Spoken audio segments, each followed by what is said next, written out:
Alright, so tonight I'm doing a cheesy rice veggie bake. I've just got to go feed the baby. So hubby's going to dice the onion and the carrot for me. I'm going to quickly saute that with some garlic, salt, pepper, throw that in the lasagna dish I've got here with some rice, the other vegetables. Then I'm going to cook that with some chicken stock for about probably 20 minutes or until the rice is pretty much cooked. Throw in some cheese and serve with a side of garlic bread. Alright guys, so I started by caramelizing my onions in the big skillet fry pan that I have with a tablespoon or two of garlic. You decide how much garlic your family likes. I am not about that life. We love garlic. I also added, once those were caramelized, I added in my diced carrot and my diced sweet potato, which were fairly small, probably ended up being about a cup of each. And I just cooked those partially and caramelized those with a little bit of salt, pepper, and a sprinkle of thyme, which I'll talk about in a minute. So the reason I do this is because obviously those root vegetables take the longest to cook. So if I partially do this at the start, not only am I making that beautiful brown color, which we all know brown equals flavor when it comes to food, I am also speeding up the cooking process by starting and applying that heat directly first. Now, those are the ones you're not going to want at the end everything else to be cooked and have, some hard or some weird textures going on.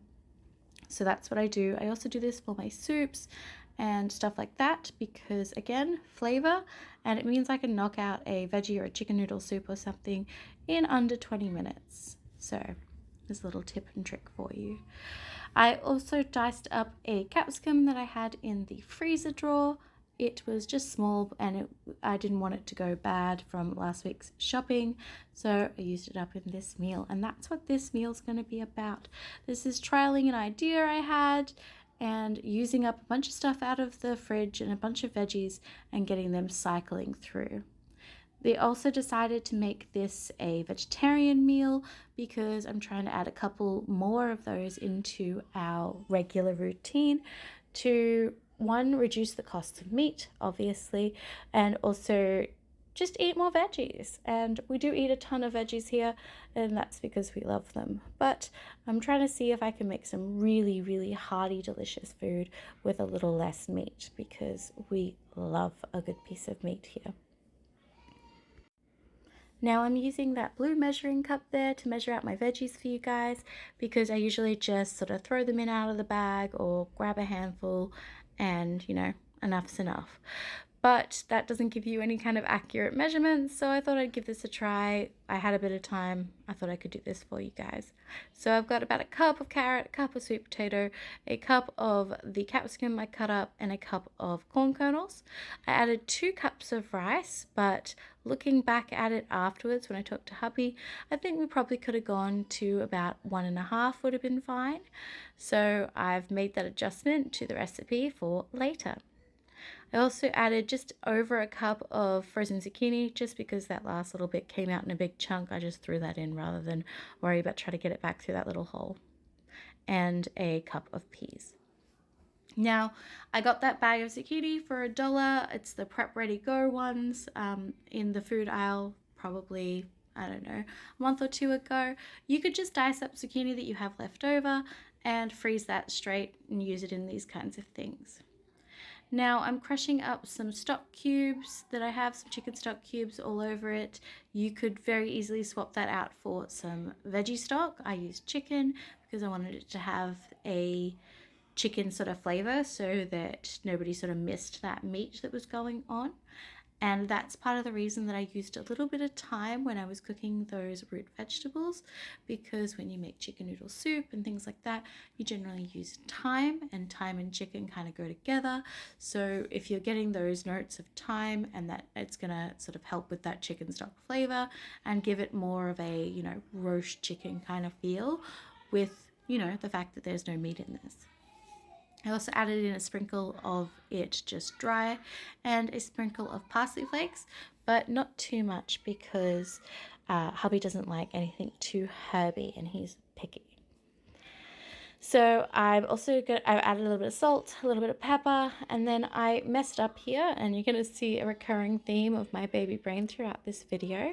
But I added 6 cups of water instead of 4. My brain said 1 cup of rice, 3 cups of water, but we all know it's 1 cup of rice to 2 cups of water. But that's fine. I just ended up having to cook it a little bit longer with the foil off after to let some of that extra water evaporate, and it didn't affect the flavor at all and didn't overcook the veggies or anything like that. So 4 cups of water is the normal. I mean, if I probably would have gone for maybe 4 or 5, just because I did like that it was a little bit moister and not a dry rice. So here we go. And that's the other thing. Do not forget to put your foil on when you're cooking this in the oven, because you want to keep that steam in to help absorb, and you're using the absorption method to cook your rice here. And then you just take your foil off at the end and let it cook off any extra liquid. And there you go. We sat down after this and discussed it. We all really liked it, except we all decided that the cheese wasn't necessary. It was really nice just as a sort of a veggie rice bake, and with all of the flavors and a little bit of spice that we had in there, a little bit of herbs we had in there. So next time I make this, I'm going to skip the cheese that I add at the end, and I also topped it with cheese and a little bit of parsley. So we've made those amendments. I'm going to make it again probably in a month or so with those changes, and I'm going to add it to our family recipe book. And that's part of what we do, is we try things or we find recipes, and then we decide how we think, we would personally like them, and we make those adjustments and add it to the family recipe book, which is great for prompting me, reminding me what things I can kind of make. So I put it in with the foil, checked how much water it had in it, and then took it out when it was cooked. You're going to see me add in that cheese that I talked about. But honestly, don't worry about that. You could make a cheese sauce or something, which I think would be lovely, but I really just liked it the way it was. So yeah, don't forget, if you like this kind of content, you like these kind of single recipe from start to finish videos, let me know in the comments below and I will do more of them for you. If you don't, that's okay. Let me know, and don't forget to like, comment, subscribe, maybe share it with somebody else who might like this kind of video. Check out some other stuff on my channel. It really does help support the channel and help me to make more content for you guys. So let me know what you're making this winter in the comments below, and what frugal things are you doing to help with the cost of living increases. Also, let me know if you want to see my family recipe book. This made a ton of food, and I served some big portions of this, and for the kids and hubby, I also popped a garlic bread on as a side. Obviously I can't have that, but I ended up having seconds of this, and I ate it for lunch the next day and lunch the day after that, so that's high praise. I will catch you guys in the next video. I hope you guys have a great day. Bye!